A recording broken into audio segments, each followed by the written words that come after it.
the night my husband of 34 years stood up at his own retirement gala and forgot I existed.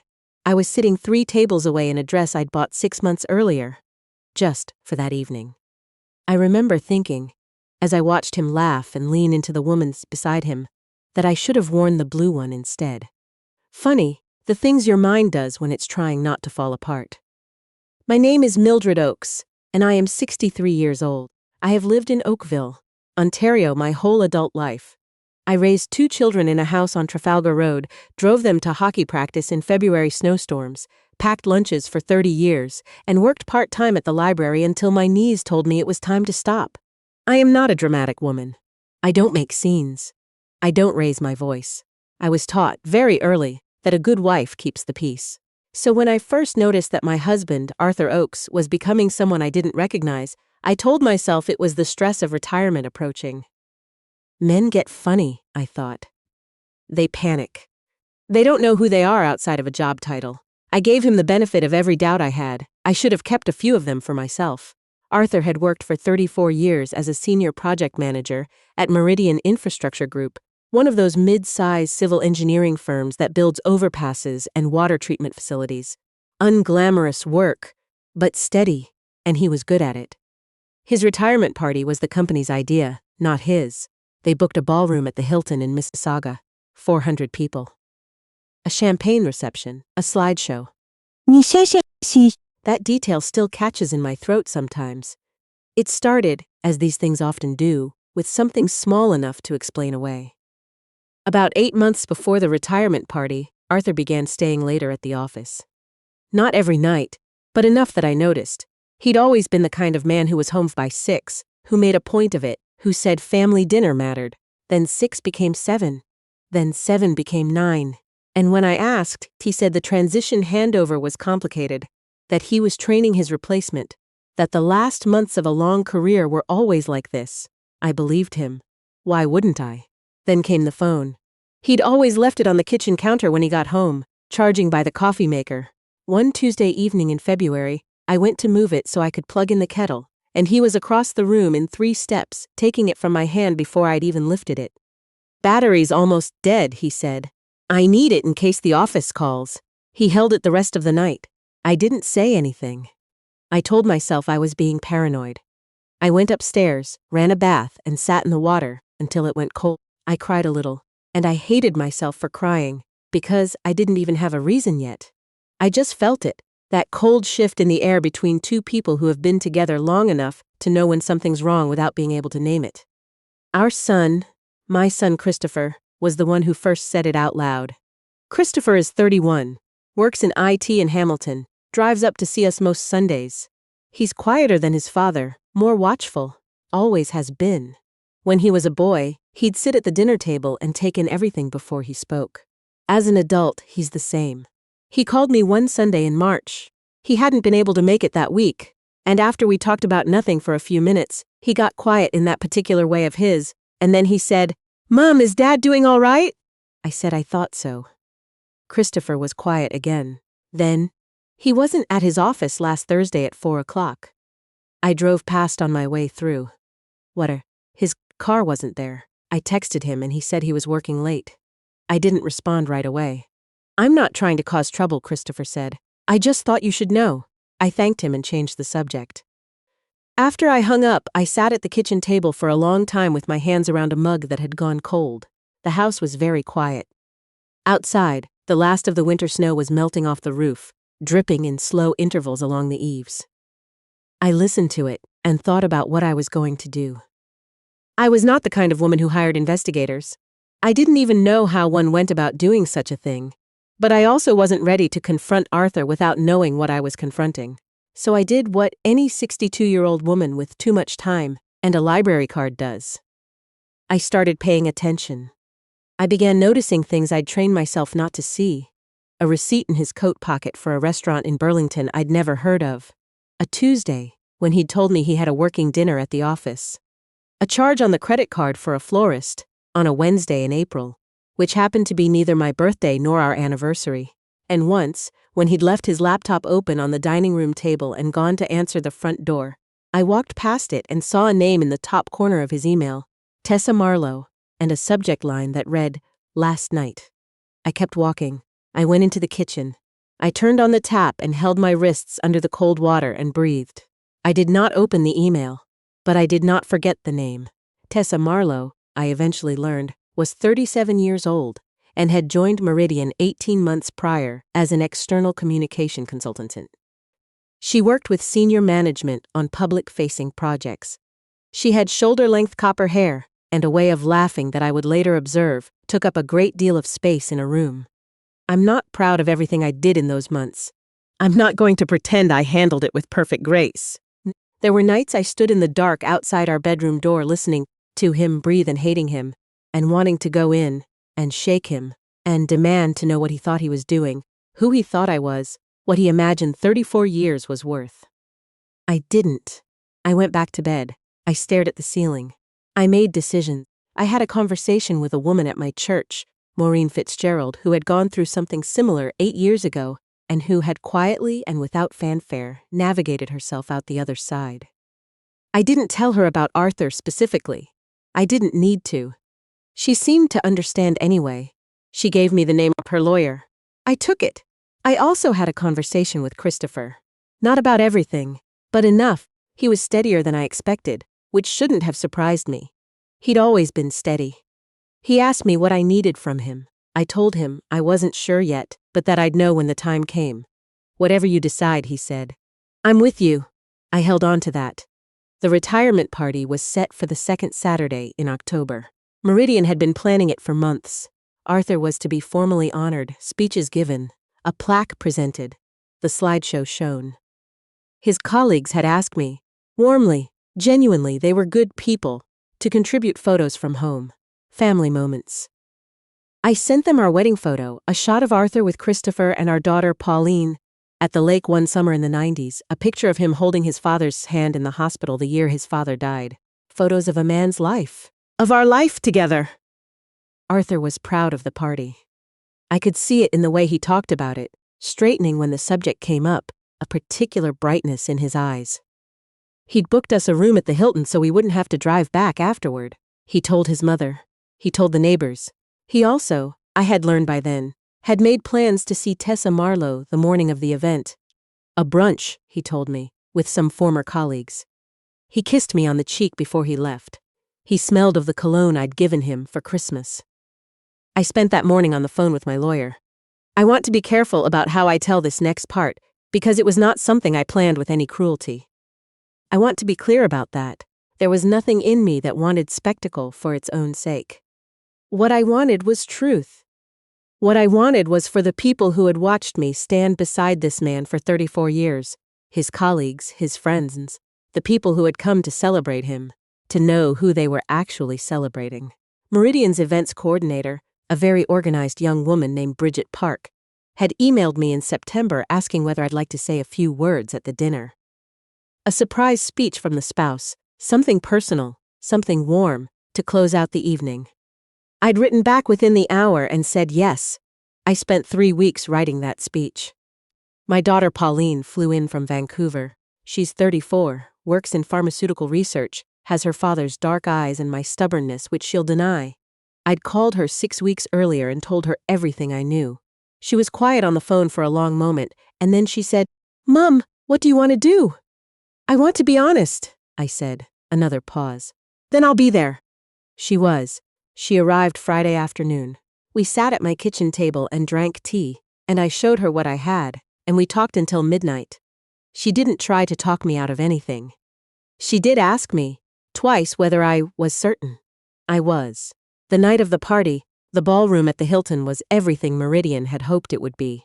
Round tables in white linen, centerpieces of cream roses and greenery, the kind of soft lighting that makes everyone look kinder than they might be. There were perhaps 300 people. Arthur's colleagues, some former clients, friends, a few relatives who'd made the drive. His sister Glenda had come from Barrie. His old university roommate, a man named Peter Walsh, had come from Calgary. Arthur was in his element. He moved through the room shaking hands and receiving congratulations with the ease of a man who'd been preparing for this moment his whole career. He looked good, I'll give him that. He looked happy. He'd been to the barber that afternoon and his silver hair was neatly combed, and he wore the charcoal suit we'd chosen together at a shop in Burlington the previous spring. I'd picked the tie. Tessa Marlowe was there. She'd been invited as a professional colleague, which was of course entirely reasonable. She stood with a group of Meridian staff, and she was gracious and bright, and wore a green dress, and I watched Arthur catch her eye across the room during the cocktail hour, and I watched him look away too quickly. Pauline was beside me. She touched my elbow, very gently. I covered her hand with mine. Dinner was served. The speeches began. Arthur's boss gave a warm address about 4 decades of reliable, principled work. Honest words. And I believed them, because whatever Arthur had done to me, he had always been good at his job. A younger colleague spoke briefly and with genuine fondness. Then a video was played, a short piece Meridian had produced, clips of Arthur at project sites over the years, the kind of earnest corporate tribute that makes everyone slightly emotional. People laughed at the early 90s photos. Arthur covered his eyes in mock embarrassment, and the room laughed with him. And then Bridget Park stepped to the microphone and said that they had one more surprise, that Arthur's wife would like to say a few words. There was a warm sound in the room. People turned in their seats. Arthur turned too, and when he saw me rising from my chair, I watched something cross his face. Pleasure, I think. Genuine pleasure. Because even then, even after everything, I don't think he believed I knew. I walked to the front of the room and Bridget handed me the microphone. I thanked her. I looked out at the room. 300 people. Soft light. Cream roses. Pauline at table 7 with her eyes on me. Christopher at the back, standing near the doors because he'd slipped in an hour ago at my request, driving up from Hamilton without Arthur knowing. Arthur in the front row, smiling. I took a breath. 34 years, I said. That's how long Arthur and I have been married. 34 years of early mornings and late nights and everything that falls in between. I was 28 years old when I married him. I didn't know very much, but I knew I was promising something, and I took that seriously. The room was quiet and attentive. I could hear silverware being set down. I've been asked to say something personal tonight, I continued. Something true. So I will. I nodded to Bridget, who was standing at the AV station at the back. She pressed a key on her laptop. Behind me, the large presentation screen came to life. I had spent a great deal of time deciding what to include. I was not trying to humiliate anyone beyond what was necessary. I was not trying to be theatrical. What I showed were facts, a series of dated photographs, not private, not intimate, nothing I was not entitled to have, showing Arthur and Tessa Marlowe together at places he had told me he wasn't. A restaurant in Burlington on the Tuesday he'd said he was working late, outside a hotel in Hamilton on a Thursday he'd told me was a client site visit. Together. At a park near the waterfront on a Saturday morning, when he'd said he was helping Peter Walsh move furniture. The photos were not taken by me. They were taken by Christopher, who had been paying attention for nearly as long as I had, and who had said nothing because I'd asked him to wait. Alongside the photographs were screenshots. Not of anything private, but of the florist receipt, the restaurant charge, and a calendar invitation, inadvertently shared to the household cloud account Arthur had forgotten we both accessed, showing a recurring weekly appointment labeled TM, lunch going back 14 months. The room had gone very, very still. I kept my voice level. I had practiced. Arthur has spent his career building things that hold, I said. Infrastructure. Systems meant to last. I want him to know that I also build things that hold. A home, a family, a life, and I am not ashamed of any of it. I paused. But I'm done building it with someone who stopped treating it as worth keeping. I set the microphone down on the podium. I did not look at Arthur. I didn't need to. I could feel the silence of 300 people, and I let it be what it was. Pauline met me at the edge of the room, and we walked out together. Christopher held the door.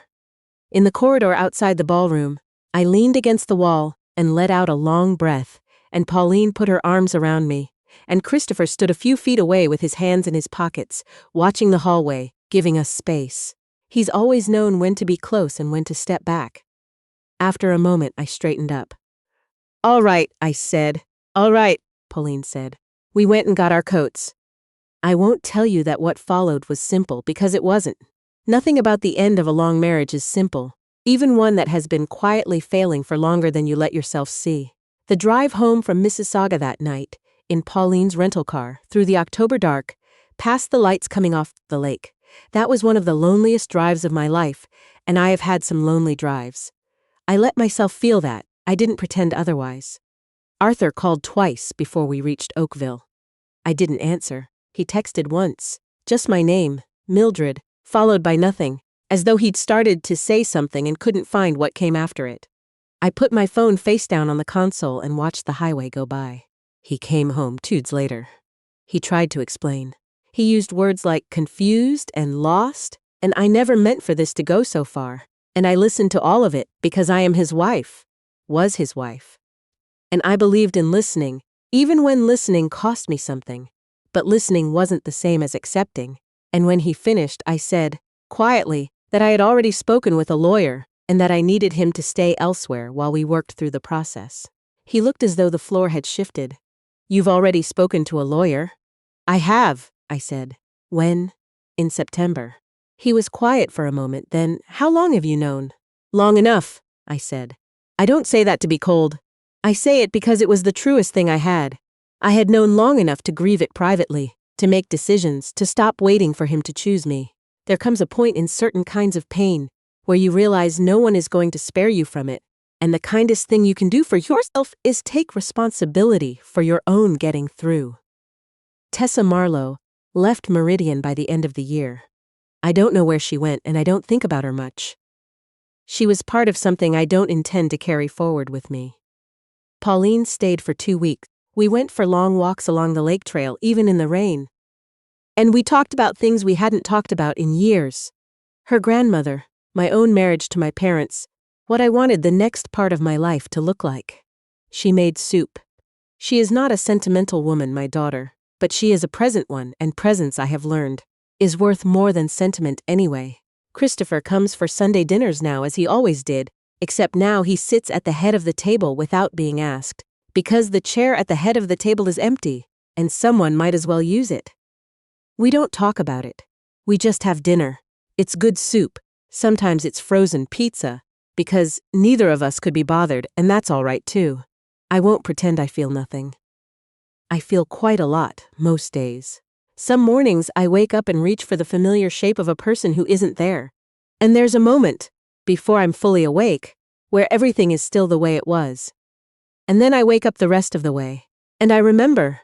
And I make my tea. And I go on. But I also feel. And this is the part I want to say clearly, to anyone listening who might recognize something of themselves in this story. I feel like myself again, maybe for the first time in a long while. There's a kind of quiet that has settled into this house that isn't emptiness. Exactly. It's room. Room to think clearly, to move through my own days in my own way, to be honest with myself about what I need and what I don't. I am 63 years old. I live in Oakville, Ontario. I have a son who drives up from Hamilton, and a daughter who calls from Vancouver on Sunday mornings before she starts her day. I have a library card and a walking trail and a good coat for November rain. I have, tucked into the back of my drawer, a single photograph from our wedding. Not because I live in the past, but because that woman in the photo was brave enough to promise something, and I want to remember her. I think she would understand why I made the choices I made. I think she would say I was right to stop waiting and start moving. I think she would say that 34 years is enough time given to anything that doesn't give you back the same. And I think she would be glad, as I am glad, that when the moment came, I didn't fall apart. I stood at a microphone in a room full of people, and I told the truth, and then I picked up my coat and I walked out with my children, and not one of us looked back. That's enough. For now, that's exactly enough.